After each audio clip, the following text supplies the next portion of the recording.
subtle buzz filled the air. It emanated from the hollow of a willow tree, where a sprawling green meadow met an old forest. The willow's drooping arms gave the impression that nature was tired, but that was just an illusion. The picturesque meadow was bustling with life. Furry friends played in golden rays of sun, passing time leisurely as they searched for a snack. Blossoms of all shapes, sizes and colours dotted the patchwork of grass. There were white ones with yellow centres, bright red ones, long purple ones, and many more, as if a giant had painted the field with a rainbow paintbrush, and they all swayed in harmony with the wind. But Bella didn't know any of this because she had never left the hive. That hollow spot in the willow tree is the place she called home, and what a home it was.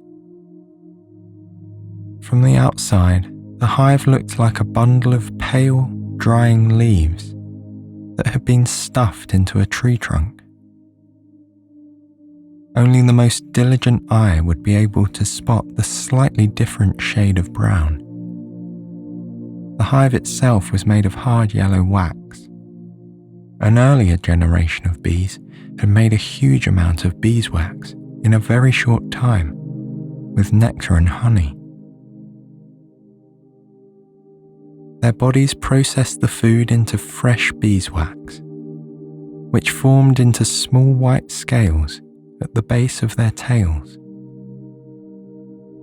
These bee ancestors then chewed, shaped and sculpted the beeswax into the thousands of tiny hexagonal cavities that make up the interior of the hive. For that generation, it was their gift to the hive, a work of art really, worthy of both practical and creative admiration.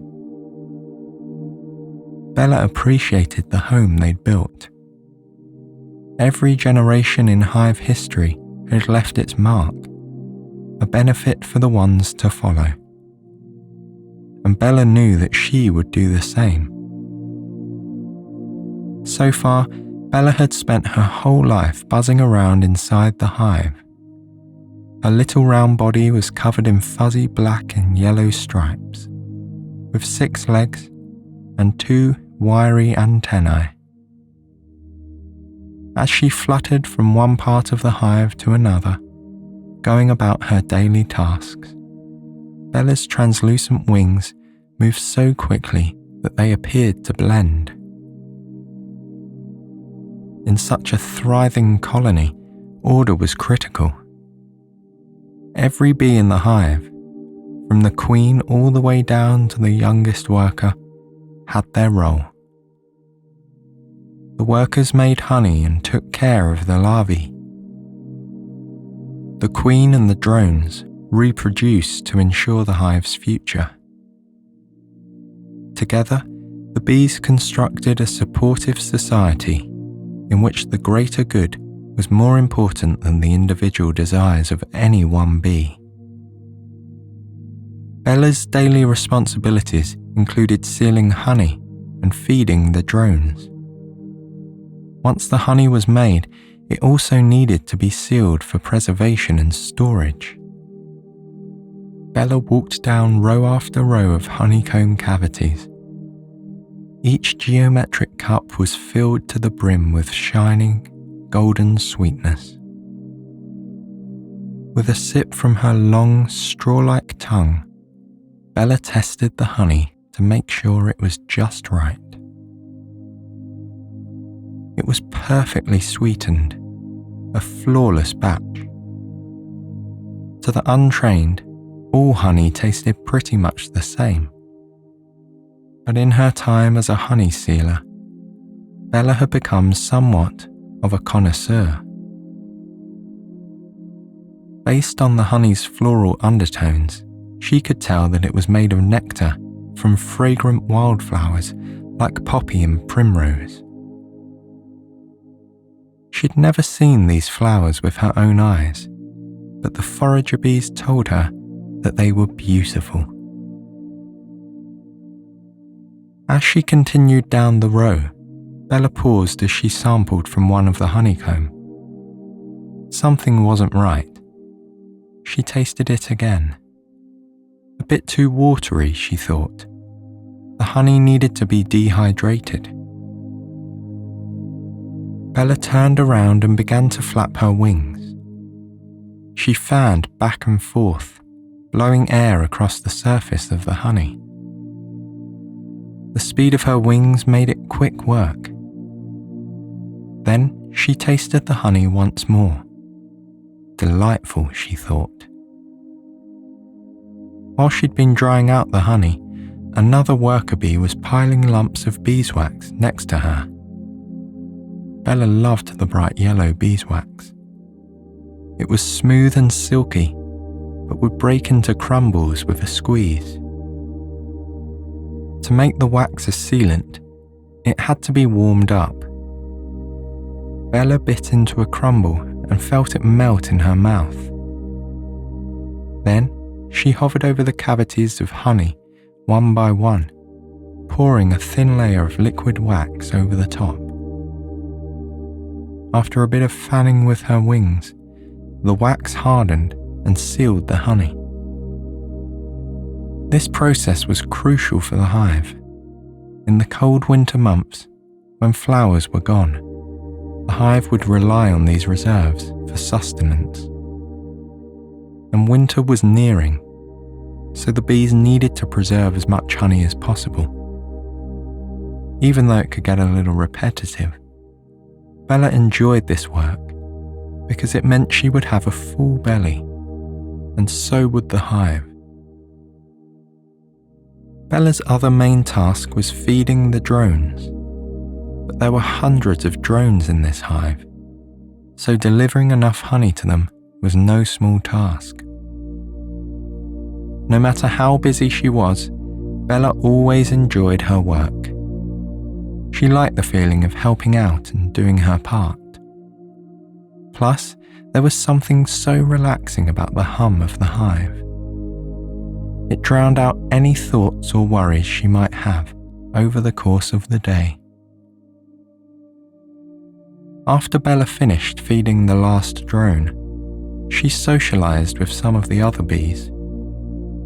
One of them, Briar, was an old forager bee. Her job was to leave the hive and collect nectar from the plants outside. Bella could tell that Briar was a forager based on her scent. She smelled like sweet pollen and fresh air. Briar had slightly frayed wings that showed the wear and tear of many days spent outside the hive. The stripes on her body had begun to dull, losing some of their colour. Even though Briar looked somewhat ragged, Bella envied her, for she radiated a wisdom that could only come from leaving the safety of the hive. Bella sniffed around. She noticed a certain energy in the air today, as if something new and exciting was going to happen. She wondered if the other bees could feel it too.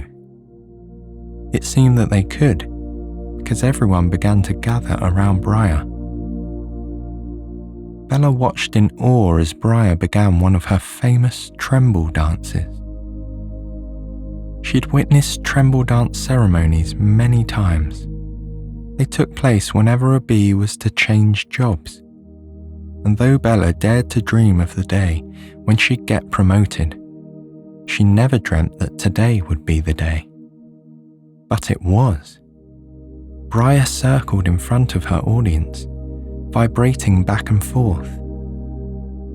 The buzz of 1,000 wings and the singing winds outside played in accompaniment. Briar's body trembled. The rhythm and direction of her movements bore a message. Briar was recruiting worker bees to become receiver bees, those who receive nectar from the foragers and turn it into honey. In tandem with others, Bella trembled her little body expertly in response, as she'd done dozens of times before. Briar completed her dance, stopping right in front of Bella. When their eyes met, Bella could hardly contain her excitement.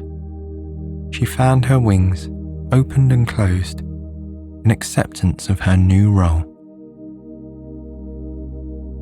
The job started right away.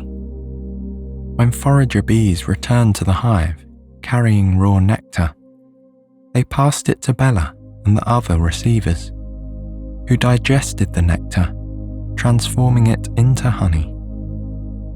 Then, the receivers mixed the nectar by passing it from one to the other. With each new mixture, it condensed further into a thick, sweet syrup. Once the mixture was perfected, the honey had to be dried.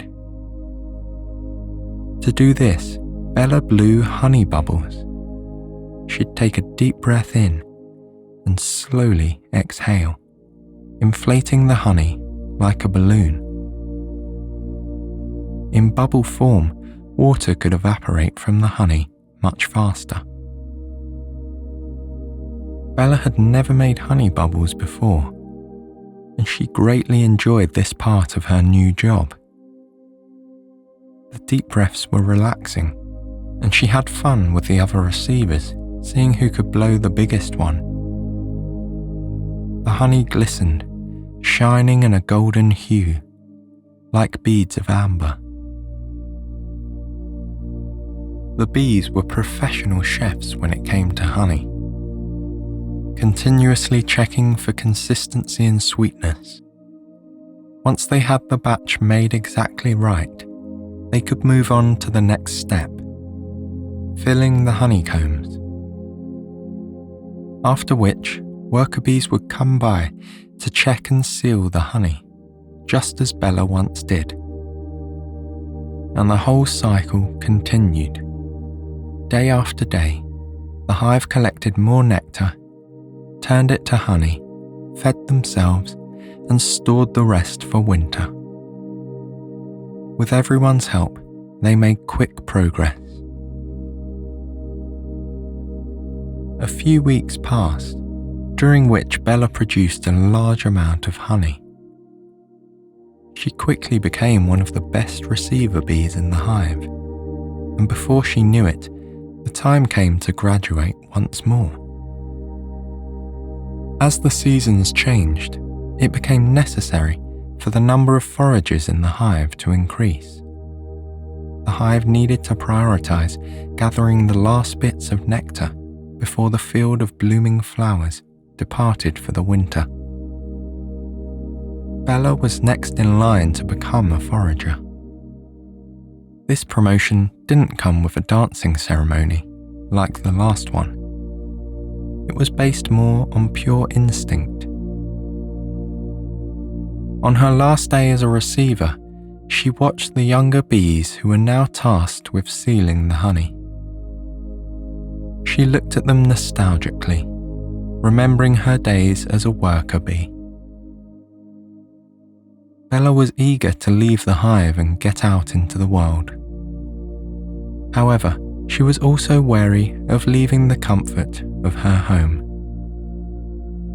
She'd never flown long distances before, but she knew a whole new world lay just beyond the bark of the willow tree.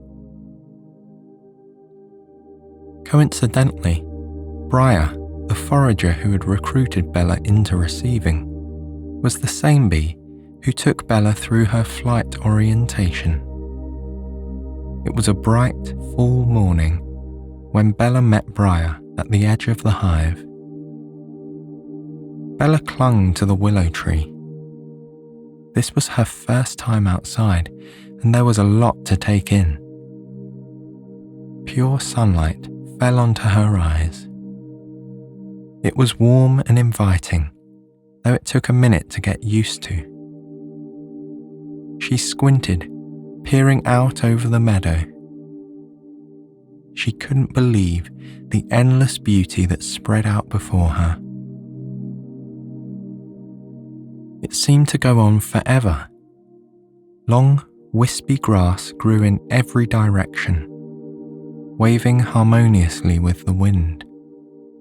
Off in the distance, the forest rustled peacefully. The bark of the willow tree where she stood felt much different than inside the hive. It was hard and rough, unlike the sticky honeycombs. Bella had always known that their hive was situated inside a willow tree, but before, those were just words. Now, she understood what they really meant. It stood for the long, winding branches that dangled toward the ground. It meant this looming ancient plant was home to so many creatures, not just the hive. Beyond the hanging branches, Bella saw other kinds of trees too. She also saw flowers, shrubs, vines, too many plants to name. She saw babbling creeks, weaving their way through the ups and downs of the meadow. The world outside the hive was beyond Bella's wildest imagination. A gentle buzz approached as Briar landed next to Bella. There would be no foraging today. First, she had to go on some practice flights with Briar.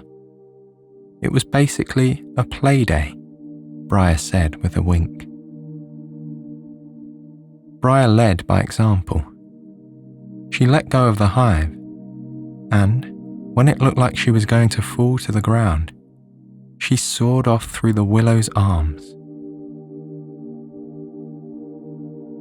She wound around one branch and flew back towards Bella, hovering in the air and motioning in encouragement. Bella took a deep breath and looked down. She already knew how to fly from buzzing around inside the hive, but that was familiar territory. This was a whole new world, and a big one at that. She just needed to go for it. With a deep inhale, Bella let go of the hive. She felt the full weight of her body for only a second before her wings kicked in, buzzing on their own accord. She looked up to find Briar hovering in front of her. Briar winked and flitted away through the willow branches. Bella followed her. The autumn air was cool against her wings. She was grateful for the fur that covered her body like a cozy jacket. Briar showed her all around the meadow first, going in a loop around the field of green. Bella felt how gentle breezes would carry her one way or another. She buzzed up and down and around in circles, enjoying this newfound sense of freedom. Bella tuned into all the new sights. In the hive, everything was marked with the pheromones of the queen bee, giving a distinctive sweet and musky scent. Out here, though, Bella couldn't smell the queen bee. For once, she didn't have to worry about what was going on in the hive and could just explore the world. After a quick tour, they flew from plant to plant, so Briar could show Bella the best nectar in the lot. Bella smelled lilacs, marigolds, and snapdragons that grew among the grasses. They gave off a crisp, fresh aroma. Bella also saw new creatures. There were birds with big wings and bright orange beaks, and when they opened their mouths, Bella finally put a face to the songs she'd heard from the outside her whole life. Some of the new creatures were as small as Bella. Some were even smaller, like the tiny black ants that marched along the grass. Bella's eyes were wide with wonder. The meadow was even bigger than she'd imagined it would be. She and Briar flew until they felt a pang in their stomachs. Hunger. Briar led to a secret spot, a spattering of flowers right next to a crisp, clear stream. Bella sniffed at a gangly orange plant. Then she fluttered over to another with the purple and indigo flowers. This one looked tasty. Bella unrolled her tongue and took her first taste of refreshing, delicious nectar. She sampled flower after flower. Each one had its own distinct taste. With a full belly, Bella and Briar rested for a while, perched on an old oak tree, looking out over the meadow. Briar told stories from her adventures outside of the hive. Before long, Bella would have her own to tell. Briar had already done so much for the hive, things that Bella and future generations would benefit from. Bella appreciated this. She was grateful that she now had the opportunity to do the same. It meant so much to her to be a part of the hive. The colours in the sky began to change, meaning the quiet of night would soon fall over the meadow.